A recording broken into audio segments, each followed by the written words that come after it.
Are you a chiropractor with a struggling practice, having a hard time finding and keeping patients? Is your staff falling short of expectations? I'm Dr. Scott Sawyer, and DC Trainings has the answers that you need. So tune in now and find out how. Hello, everybody. Welcome to DC Trainings. I'm Dr. Scott Sawyer. Thank you for being patient this morning. We had a glitch getting our webinar off the ground.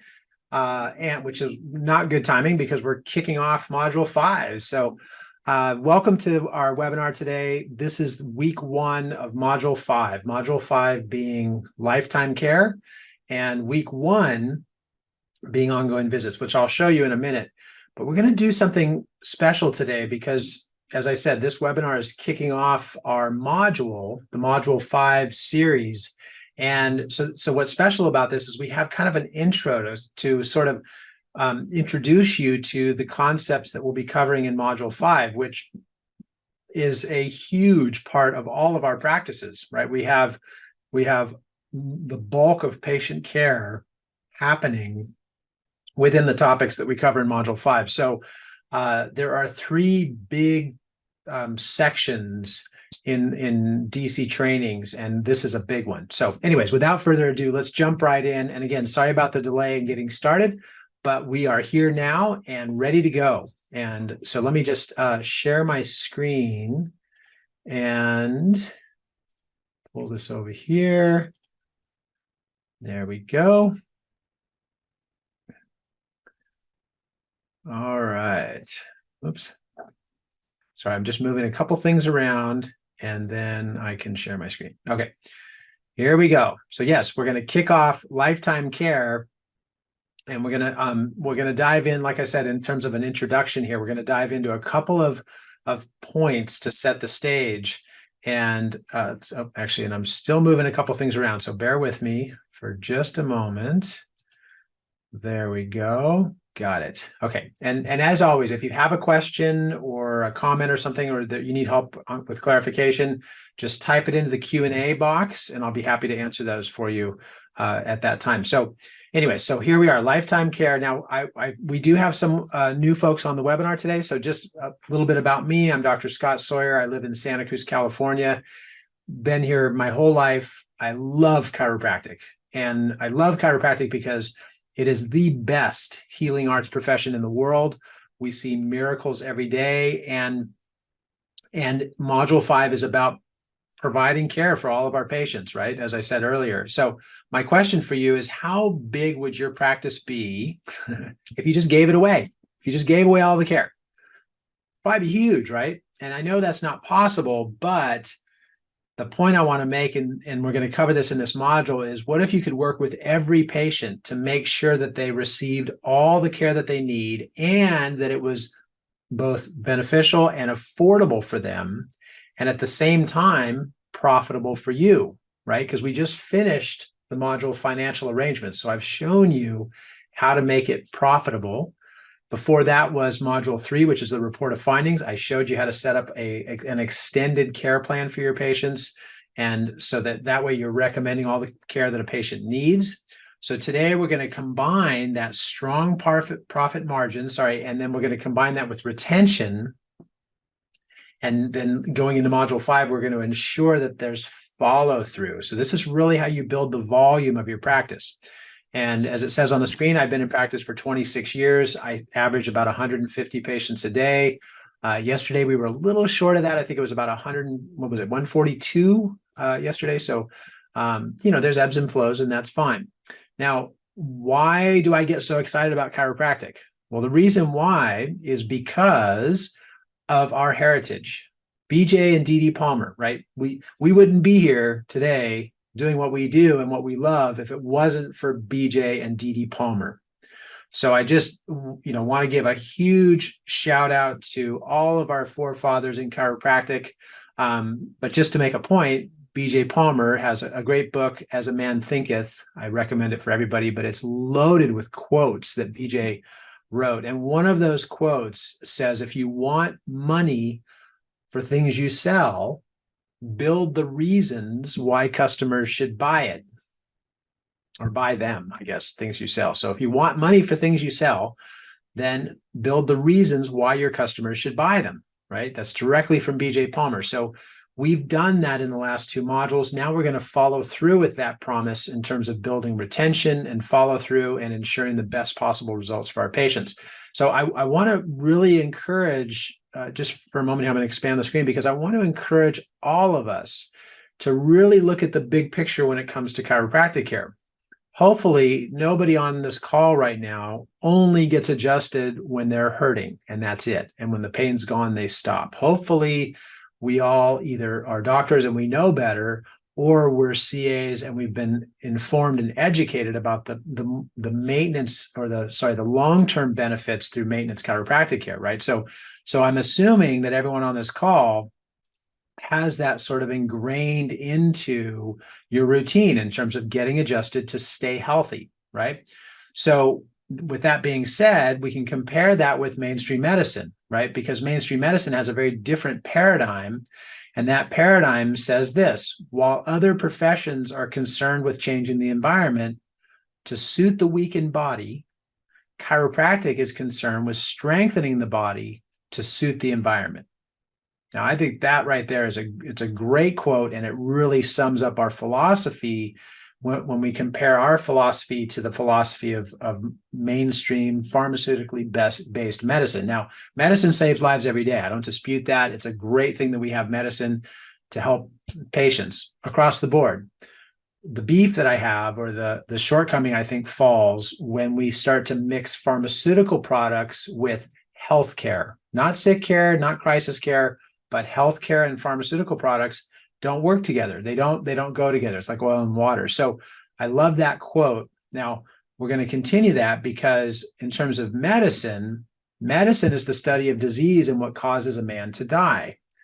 Chiropractic is the study of health and what causes a man to live. So there's your comparison. And again, these are quotes from BJ Palmer. You can get these out of his book, As a Man Thinketh. Great book. But that's the difference in terms of these philosophies and our approach. And of course, kind of summing that up, that goes back to what I was sharing with you, that hopefully after modules 3 and 4, we are all comfortable with recommending extended care plans so that our patients really get the care that they need and the long-term benefit that comes with ongoing chiropractic care. So let's continue on. In this next slide, I want to just show you, this is the outline of DC trainings, right? This is our successful practice model, or our retention sequence. And since a lot of this module is going to be about retention, I thought this would be a good time to put this up. So we started the year with module 1, which is team development. That was in January. From there, we learned how to build a team, how to have the right people filling the right seats and doing the right roles. Then once we have our team set up, then we go into filling the funnel, which is new patients. We want to bring in new patients. Module 3 is report of findings, where we want to make sure we're explaining what we found on the patient's exam. Where are the subluxations? How are they affecting them? And module 4 then ties in the financial arrangements around those findings in order to allow the patient to pursue a course of care to not only resolve those findings or those subluxation issues, but also to pave the way to optimum health through an extended care plan. Now, our quote in that arena that I shared with you in module 3 is lifetime care 1 year at a time. Lifetime care 1 year at a time. And that's sort of our mantra for the best path to health for patients with chiropractic care. Now, then that brings us to the financial arrangements, obviously, in module 4, where we structure affordable, profitable financial arrangements for each of our patients. And that applies to the extended care plans, right? This is a complete system from A to Z with everything you need to run your practice. And then today we kick off with the lifetime care in module 5, right? Now, November, we'll cover goals and marketing. And what's great about that is that we'll talk about goals, like what do you want to do in the coming year? And we'll tie it in with marketing so that you can fill the funnel and make sure that your team is structured in a way to make this complete cycle run, right? It's a great recipe, just like baking cookies. When you get the recipe right, the cookies come out great. When you get the recipe right with DC trainings, you're going to have a great practice. So we'll cover that. Now, where did we leave off? We talked about report of findings and financial arrangements, right? That was the last two modules. And most of you have been following along through this whole module, the whole modules.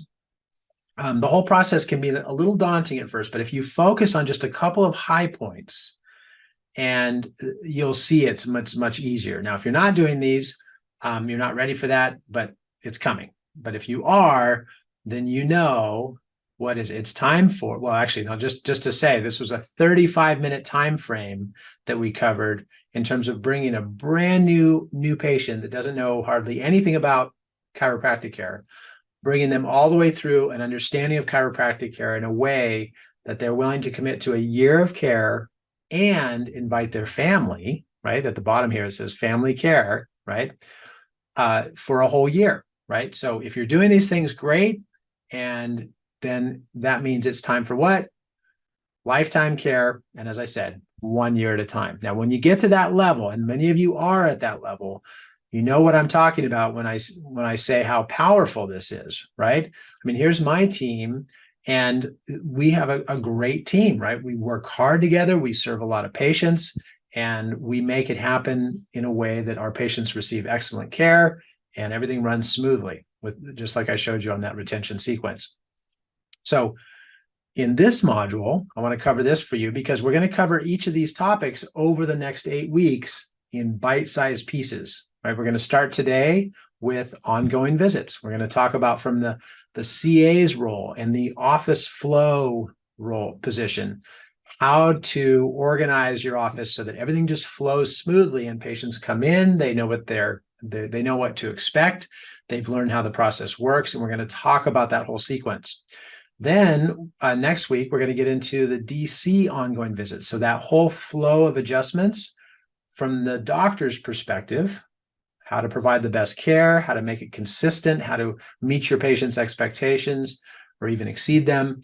Then after that, we're going to talk about recurring payments. So from the report of findings module, when you set up those financial arrangements, how does that play forward in terms of ongoing payments, or maybe they prepaid for the year? How do you maintain that value and provide recurring payments, which gives you job security, doctors, right? When you have this recurring revenue that's coming in every day, every week, every month, you start to establish this baseline cushion that allows you to pay your bills and be profitable and sleep good at night, right? So then we're going to talk about missed appointments, because I think we've all heard the concept of a leaky bucket. And in the leaky bucket, we have patients that are sort of falling through the cracks, and we all have it. I mean, I have actually a couple of patient alert forms right here on my desk that I'm going to be going through today to get those patients back in. So missed appointments is something that you always need to have a handle on. And if you don't have a handle on it, I'll just tell you that missed appointments can account for 50% of your volume. 50%. That's a huge percentage. So I have doctors who I've worked with that have come to DC trainings and implemented these steps, and they've literally doubled their practice. So when I say 50%, that's not an exaggeration. In the next section, we'll be talking, after we talk about missed appointments, we're going to talk about the 10th visit checkup, which is one of those retention tools that's often overlooked. We'll talk about how to implement that into your practice to make sure that you have less leaky of a bucket, if I could say it that way. And then we'll move into progress exams after that, which is when we measure patients' progress through specific exams and milestones. And as you start to become comfortable with these milestones, the milestones concept, which will lead to your retention, better retention, then you'll see how these last three just fall right into step together. Because after progress exams, we're going to talk about the corrective care completion, which is where we transition a patient from their initial corrective care, likely at a higher frequency of visits, into the care plan renewal, which is where we set up an entire new 12-month care plan. So that's an overview of this module and how that retention sequence works. But let's dive in. Let's talk about this first section, which is the ongoing visits. And in this section, I want to just point this out because we've all experienced this. We have patients that agree to a care plan, they're gung-ho, and then for some reason they start to miss appointments, right? Now, what would happen if every patient that started care adhered to every appointment that was scheduled? Obviously, we would all have huge, huge practices and we would have no stress and it would all run so smoothly. Well, today I want to talk about how to explain your requirements to accept a patient and in a way that increases that compliance. It increases retention and makes sure that the focus still remains on the patient's care while they continue through their care plan. I want to just point this out because a lot of this module is going to be about efficiency. And this slide kind of defines what DC Trainings is all about. It's about having an efficient, effective, successful, profitable practice. So I just want to emphasize this because if you are not pursuing a high level of efficiency, you can't sustain a successful practice. That efficiency factor is so critical in terms of maintaining the practice levels that you want to maintain. So it's really important to maintain that. And throughout this module, we're going to be talking about efficiency. And if there's inefficiencies, or in other words, subluxations in your practice, then we want to resolve those inefficiencies or adjust those subluxations to improve what? Flow through your practice, just like through the nervous system when you remove a subluxation, right? So we want to improve the flow through your practice. So we're going to talk about that and go through specifics. The Lifetime Care series starts with the office tour. And what that means is that when a patient came in for their report of findings and they received their first adjustment, that's the time when they're still deciding, is this the right place for me? Can I afford it? What's it going to take? So there's a lot of unknowns to where this patient has not fully decided that they can call your practice home, right? They're just not fully connected. There is still an arm's length kind of relationship here. After the report of findings, we've worked out the financial arrangements, we've set the schedule, the patients picked their appointment times, everything's set. And this is where they can let their guard down, they can relax. They're like, okay, I'm in. I can afford it. I can be here. I know what it's going to take, and I'm looking forward to the results. So there's sort of this guard that gets let down. That's the time to give your patient a nice tour of the office. And Dr. Glenn, you're on the call today, and you are in a new office, and I'm sure it's exciting for you. So that feeling that you have of this is my new office, this is my new home, and you want to showcase that as like a Taj Mahal. That's the point I'm making about that new patient who's now decided that, yes, you're their chiropractor, you're their doctor. This is where they're going to be coming for the next year. And now that they've made that decision to, as I said, let their guard down, to be fully accepting of that relationship, then you can say, okay, let me show you what we're all about. And that's where the office tour comes in. And that's why we wait to give the office tour until basically the third visit, right? We have the first visit as a new patient, the second visit as the report of findings, and the third visit is when we do the office tour. Be sure to watch this video on the website. And you can actually use that video to train your team. Obviously, there's going to be some differences, and I'll show you some of those in just a minute, but at least you can use this as an overview to train your team so that they can feel comfortable giving an office tour in a professional way that's uplifting and motivating and inspiring. So, okay, so let's go through some of those key points, right? Because the CA is going to escort the new patient around for a tour of the office, right? And this is leading up to the patient laying down to wait for the doctor to come in and do an adjustment. And I hope for most of you, excuse me, let me just drink. I have some tea here. I'm going to take a sip of tea. If you're not doing this, that's okay. But I encourage you to have your patients lay down before their adjustment. It helps them to relax, take the gravity off their spine, and just get ready for that, that experience of having the adjustment.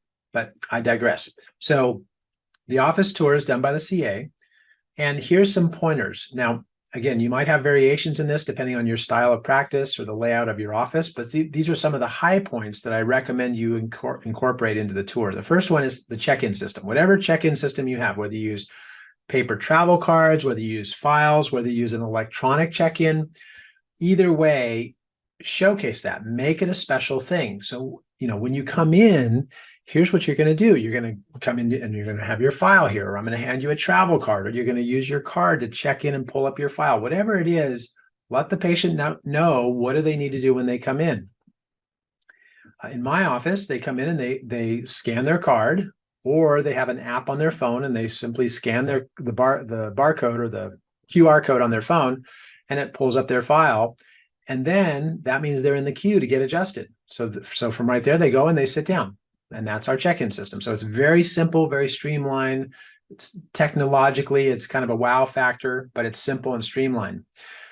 Drinking water. Do you have filtered, fresh drinking water in your office? And if you don't, I would recommend having something for your patients. Sometimes patients get a little emotional in the consultation, or they're having a great result and they need some fresh water. Whatever it is, we have a filtration system that's pretty high end. It's filtered and remineralized water that we have available for patients. So we want to show them, if you're ever thirsty or would like some fresh filtered remineralized drinking water, here's our drinking water area. Do you have a restroom? If you have a restroom, let them know where it is. And in our office, the restroom says if there's anything that the restroom needs attention with, please let us know immediately so we can make sure that it's clean and sanitary for all patients. The adjustments, how is that going to work? And again, this is something specific to your office, obviously, but oops, actually in my camera, there we go. Sorry about that. I think my camera turned off.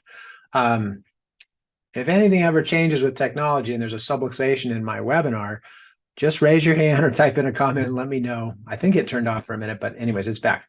So where did I leave off? Sorry, the adjustment. So in my office, I want patients to come in and lie face down for a minute before they get adjusted. So since that's important to me, it helps them to take the gravity off their spine. It also helps because I see a lot of patients, and when I come in, it's not that I don't want the information, but I don't want to encourage extra conversation while I'm trying to stay focused on taking care of this patient.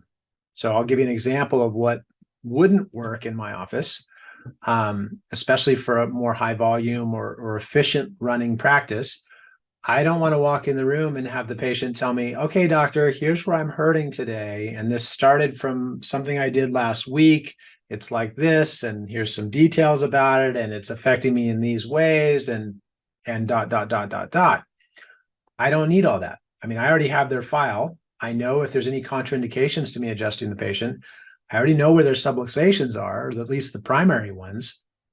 I'm still going to check their spine and see if there's anything that's changed or might require extra attention. So I don't really need any conversation unless something has changed, right, significantly. And I'll show you how to do that, or how to address that without having to have the patient sitting up. So again, with those things in place, when I come in, the patient's laying down, face down, before I adjust them. Now, where am I going with this? Because on the tour, one of the things that is explained by my CA is right here. When they come in, here's what we want you to do. You're going to check in once at the front desk. That pulls up your file for the front desk. You're also going to check in back here a second time with your QR code or with your card. That's going to pull your file up for the doctor. And what's great about that, for everybody that uses Platinum, you know this, is that when they check in at the front desk, that scanner pulls up the front desk's screen or file. So if there's like a payment that's due, or if there's a missed appointment that needs to be rescheduled, they get that information. I don't need that information. What I need is the patient's subluxations and the details from their exam. So when the patient scans in at the adjusting table, that scanner knows this is not the front desk, and it pulls up the patient's file for their adjustments. So when I come in, it's already there. So the CA is explaining all this. And what is this doing? It's making for a very efficient flow of patient care throughout the office, okay? So I come in and the patient's laying down. They're laying face down, and I see them laying there, and here's my part of the process, right? I adjust the patient, and during the process of adjusting the patient, I'm going to go through specific steps. And I want to really emphasize this because there's specific things that you want to cover during the doctor's portion of the visit, now I know that there's hundreds of different chiropractic techniques. So how you take care of your patient is not what I'm referring to at all. You get to decide as the doctor what type of patient care you're going to provide and what's going to get the best results for your patients. But there's certain underlying ingredients in every single patient visit from the doctor's perspective that are very important for retention and best results. I'll cover those next week on the webinar. I'm not going to go into details on those now. Now is just about the flow from the front desk to the adjusting table and through that part of it. So I come in and I do the adjustment for the patient, which I'll cover those details next week. And then I want to confirm, because remember, this is the patient who had their report of findings at the last visit. So I want to confirm that their last adjustment was comfortable, that the front desk scheduled all of their appointments at the most convenient times, right? It says convenient appointments. I want to make sure that the end result of how their payments were structured is affordable. So they didn't go home and have second thoughts or realize, oh my gosh, there's no way I can afford this. Oftentimes it's interesting because a patient may come in a lot of pain. And when they presented a lot of pain initially, it makes it hard to make a rational decision about what you can or can't do financially or even schedule-wise. But as the miracles of chiropractic happen, when that patient gets their adjustment and then they go home and they're feeling better, they finally have a good night's sleep, for example, and they start to think through, okay, what did I just sign up for? What's coming up? And am I okay with this? And then they come back for their next appointment, some things might have changed. So part of this office tour is the CAs letting the patient know about the flow through the office. And the other part is the doctor doing this checkup from the neck up. We've all heard that in chiropractic, right? A checkup from the neck up about how everything's settled out from their report of findings. So we're going through these specific things to make sure that they're still comfortable with the arrangements that were set up. So were their adjustments comfortable? Were they convenient appointments? Oh, actually, I'm sorry. Let me just give you an example on the comfortable adjustments, because this just happened. I had a patient come in and I did what I thought was a great adjustment for her neck. She came back and she was so sore, and she's an elderly patient. She has some pretty significant osteoarthritis around the subluxation. So it's been there a long time. She was so sore at the next appointment. She said, do we have to do that neck thing again? I was in so much more pain after that. And I said, actually, I appreciate you for telling me, but there's a lot of different ways we can do the adjustment. The main thing is we need to get the nerves open, right? Your body's going to function much better with those nerves open instead of being closed. And we need to get mobility back into those joints so they stop fusing, right? So in order to accomplish that, though, I chose what I thought was a good adjustment for you. But since you're telling me that you were too sore afterwards, that's okay. We can pull our foot off the gas pedal a little bit. Maybe we won't make such an aggressive change happen so quickly. We'll do a different adjustment and slow it down. And that way you can be more comfortable. She said, great. She came back for another adjustment the next time, which would have been her second adjustment or her fourth visit, and said it was great. So we changed the adjustment and then everything was fine. So that's why when I show you this screen, we're checking in to make sure that the adjustments were comfortable, right? We just want to make sure. And if we need to change something, of course we can. Were the appointments scheduled conveniently? Maybe on second thought, the appointments were too late in the day and they want them earlier, or vice versa. That's okay. We can change those. On second thought, maybe the payments weren't quite okay, and maybe those need to be changed, and that's okay too, right? And once those are covered, okay, great. We got all that worked out. All good, all good. Maybe some changes were made or whatnot. But either way, we get to the last part, which is a commitment to follow through. Okay, now we worked out your schedule. We've worked out your adjustments. And for the most part, that's how it's going to go. Was your adjustment comfortable? Yeah. Were the appointments conveniently scheduled? Yep, they were great. Were your payments affordable? Oh, yeah, that was good. Okay, perfect. Just want to make sure you're still committed to following through with the whole care plan, because it's 12 months and I'm looking forward to that x-ray in 12 months or that follow-up exam in 12 months to really make sure that your condition is fully stabilized. Yep, all good, doc. Okay, great.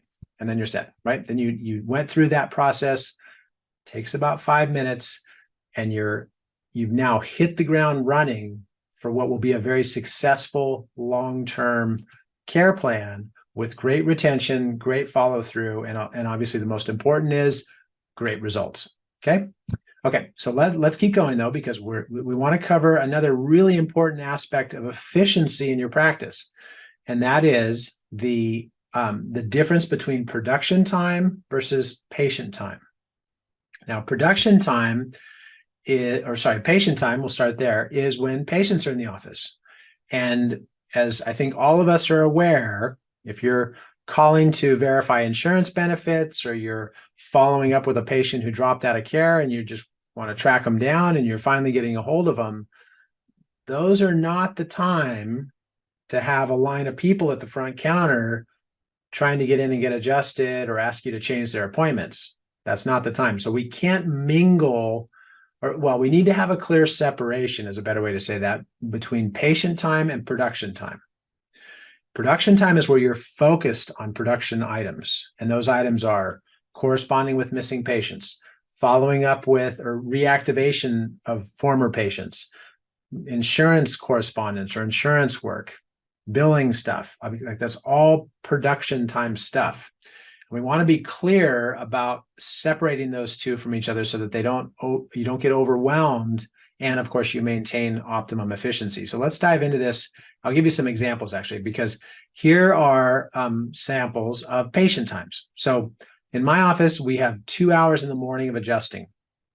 So we're going to use an example here where there's a practice with just one CA, and during patient times, that's the time that requires the most staff, right?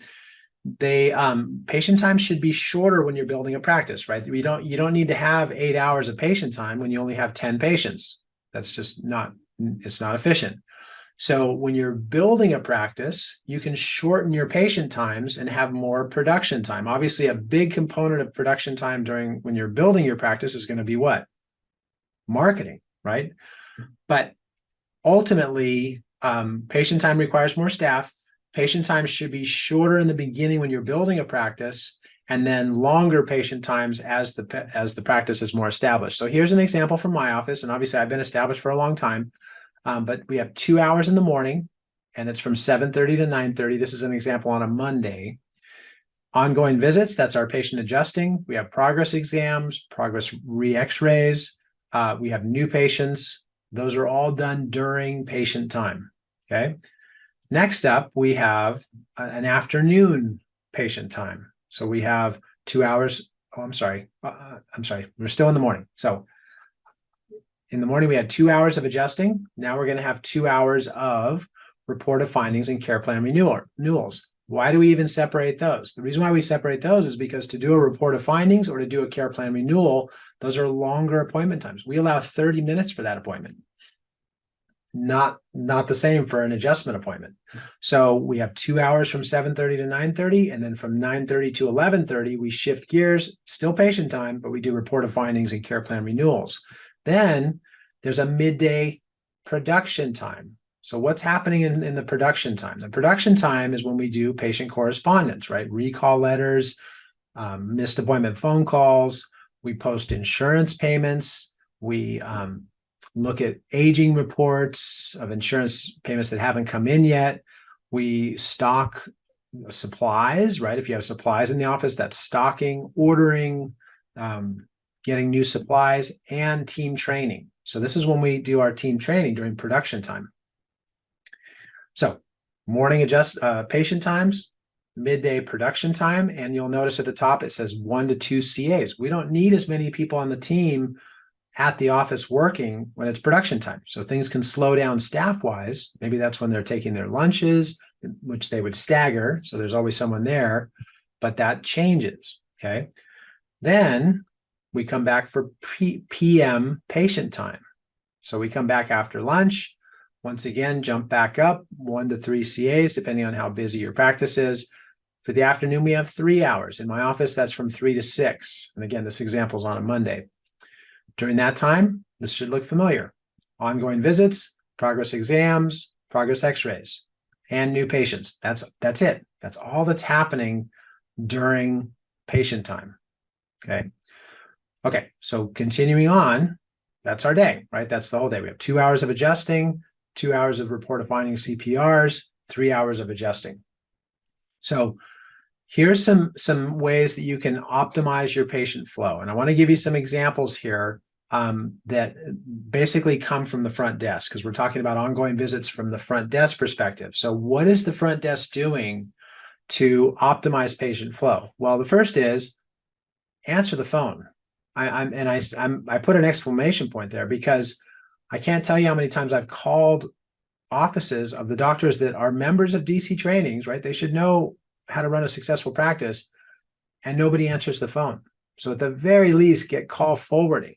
Or nowadays, you can actually have, when someone calls the office, if you're not going to be there answering it, they can get an automatic text message sent to them saying, we're sorry we missed you, we're at lunch, but we will be sure to call you back as soon as we return. How can we help you, or something like that. So there's automated features that you can get so that you keep people engaged with your office instead of just calling to leave a message. We're greeting established patients. So patients are coming in, we're saying, hi, Bob, it's great to see you. We're collecting payments, right? Patients are making payments. Now, sometimes you'll automate these.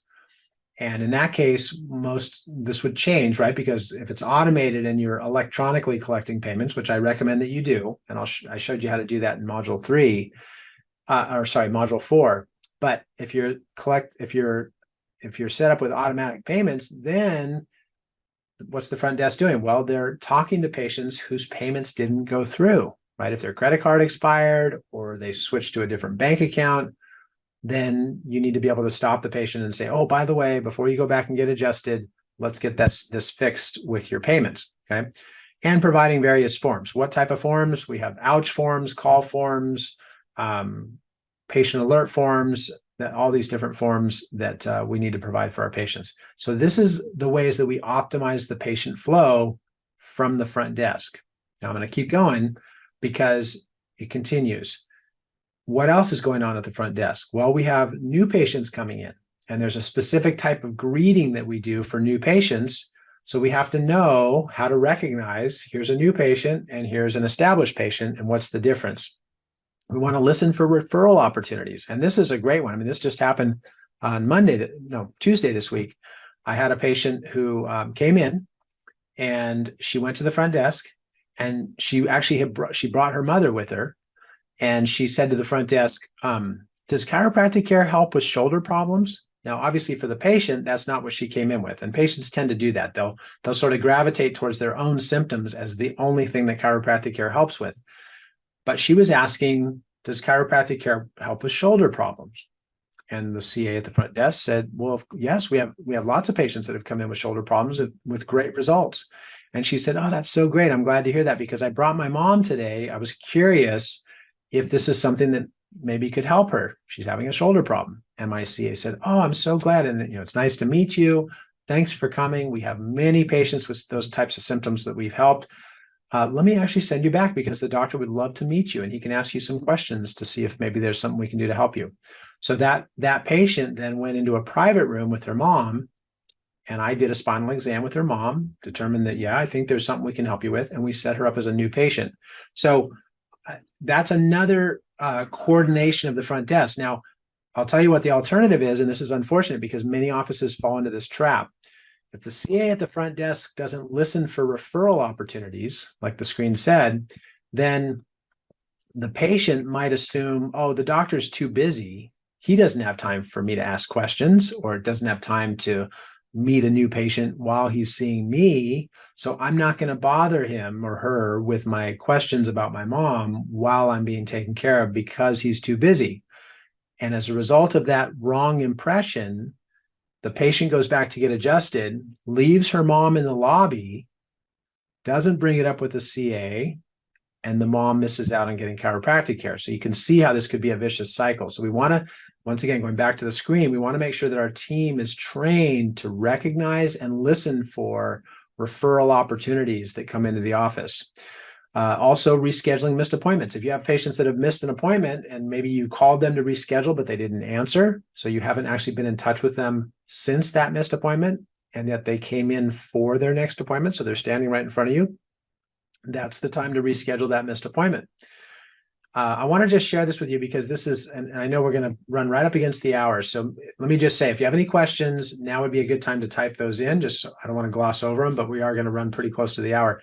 But there's, as far as the missed appointments, the time to reschedule those is when the patient's about to go back and get adjusted, not on their way out. After they've been adjusted, and they're in that warm, fuzzy feeling phase of after an adjustment, post-adjustment, they just want to go. They're ready to go. They want to get on with their day and do whatever it is they're doing.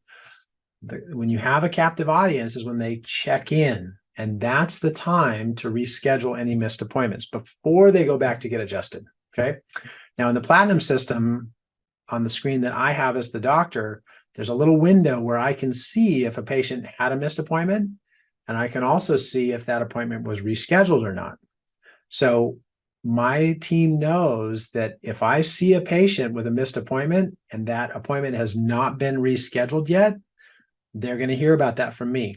They know that I want them to reschedule that appointment and add an extra adjustment in before the patient goes back to see me, so that I can double check and say, okay, Bob, we missed you last Friday. Sorry we missed you, but the good news is you're going to come in on Tuesday to make up that appointment in addition to your adjustment on Monday, so that we can stay on track and make sure your results are there for you. See, so I'll confirm that when I see the patient.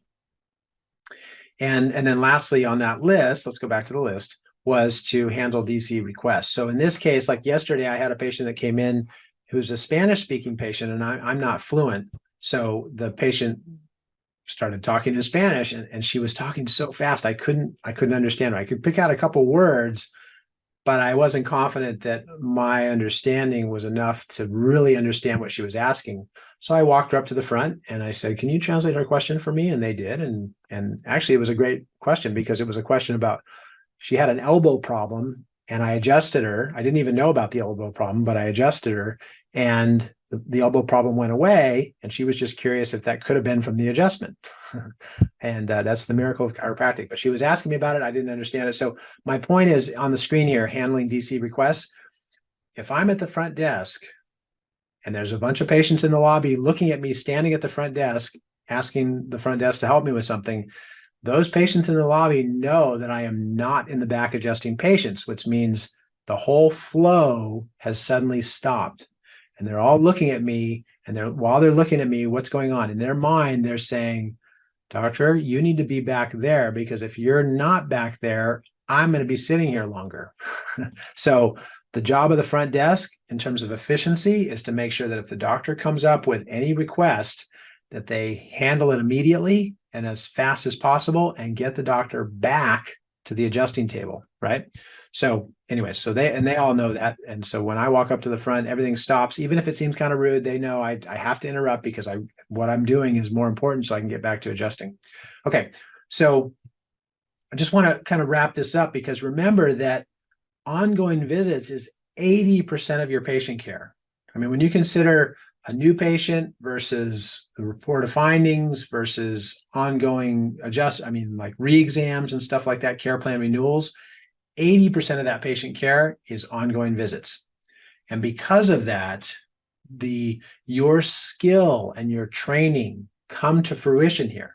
They really shine. The more efficient everyone is, from the front desk to the patient flow, to the patient's understanding how that flow works, all of that is really important for your efficiency. So I want to just emphasize this too, because, and let me just say, long-term patient relationships are not built on the quantity of the time you spend with each patient. They're not built on that. They're built on the quality of the time you spend with each patient. So I want you to know, and I know there's a couple doctors that are pretty new in practice, just because a patient that you're getting to know and you're developing this rapport may seem like they need more of your time, what they really need is your focused attention. You're the expert. You're the doctor. There's a million things that you know in your mind about how to provide good patient care. The focused attention is what they're after. That's what they're paying you for. They're paying for your knowledge and your skills, and that doesn't equate to more time. So just know that as you're taking care of your patients, Having that efficiency and flow in mind will help you grow your practice. If you're thinking that, and I'm just going to use a random number, let me just say, just assume your adjustments take 5 minutes. I mean, that's just a random number. Maybe they take less, maybe more. That's fine. But let's just say your adjustment appointment takes 5 minutes. If your adjustment appointment takes 5 minutes and yet you're spending 10 minutes because you're talking to a patient for an extra 5 minutes about things that are not really that important, could be semi-related to their care, could be not, but you've got 5 minutes of patient care and 5 minutes of chit chat, you just wasted 5 minutes that you could have taken care of another patient. That means another patient is literally losing out entirely on the miraculous benefit of chiropractic care because you spent that extra time with that one patient. So efficiency is also about getting better results, taking care of more people, having a successful practice, being focused, showing your patients that you know what's best for them and that you are completely focused on providing it. And that's why when I go back to that quote that I had on the screen, that patients pay you not for the quantity of time you spend with them, they pay you for the quality of the time you spend. So just remember that, and you'll have a much better rapport and relationship with your patients for that. Okay, so let's keep going because I want to wrap this up. As I said, we're going to go right up against the hour. I don't see any questions up, so if you have a question, now's the time. But let me keep going because we've got a couple more things to cover. How well you train and the skills that you develop will pay off here, right? That's why you're part of DC training. So we can talk about how your efficiency affects your practice and how to improve those inefficiencies to serve more people. So make sure you're doing your training. And as I mentioned, actually, this is kind of redundant, but time value, quality, not quantity. It's about the quality of the time that you spend. It's not about the quantity of time that you spend. Now, I want to just, in terms of efficiency, I'm going to wrap up with this. This is an image from the wall in my office. And this box, we have one of these boxes, we have 4 private rooms. And in each one of those private rooms is one of these boxes. We also have an open adjusting room that has 4 tables. And in that room, in between the tables, there's 2 of these on the wall. Why are these so important? This has our business card, right? So if a patient comes in and says, hey, I'm going to see my nutritionist today, any suggestions? I'll quickly grab one of these business cards. I'll write on the back, anti-inflammatory diet, say, give them this. This is what I'd recommend. And then, oh, by the way, that's my information in case they want to reach out to you. So it's a great marketing tool with other professionals in your town, healthcare professionals.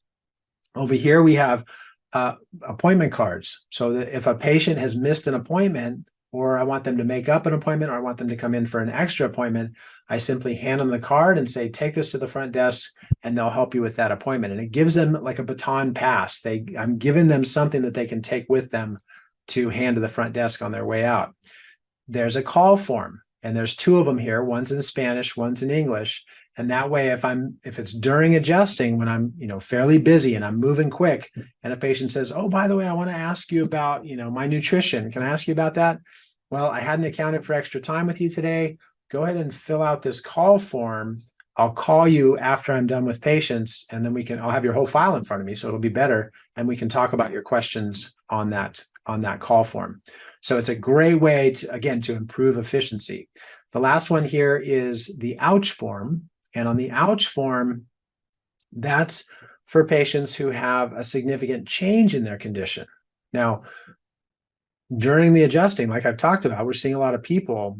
That's not the time to stop everything and do a whole new exam because a patient has a flare-up in their neck.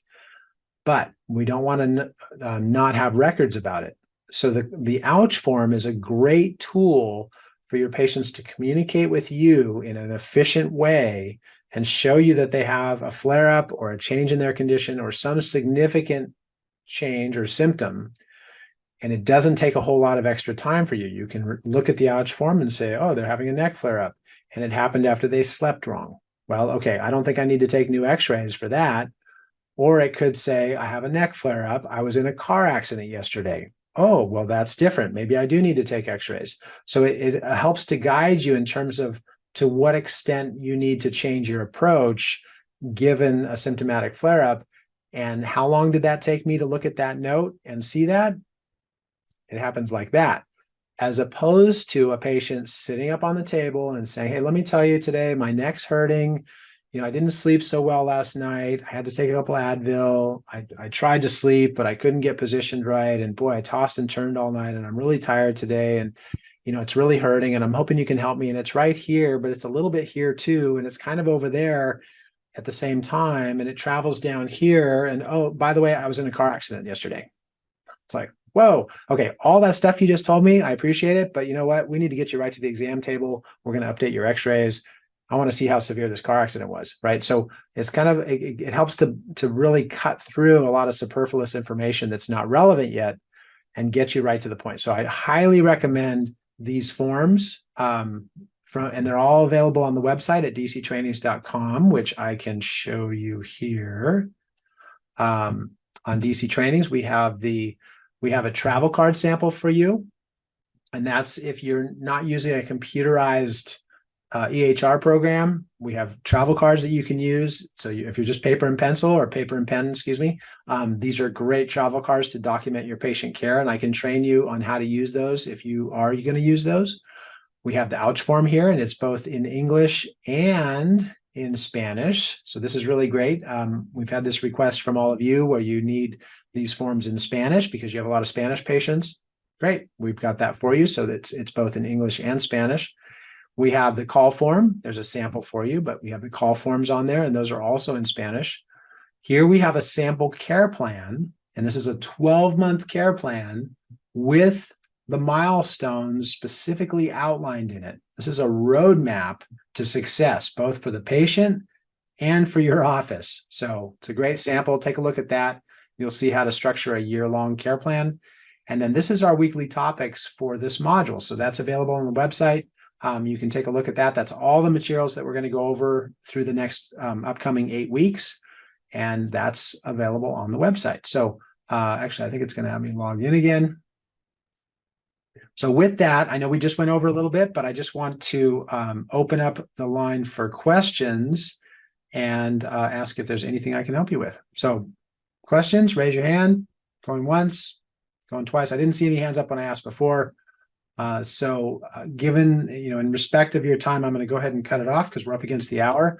But as always, thank you for being a part of DC Trainings. I love what we stand for. I love how hard we're working to bring better health to our patients.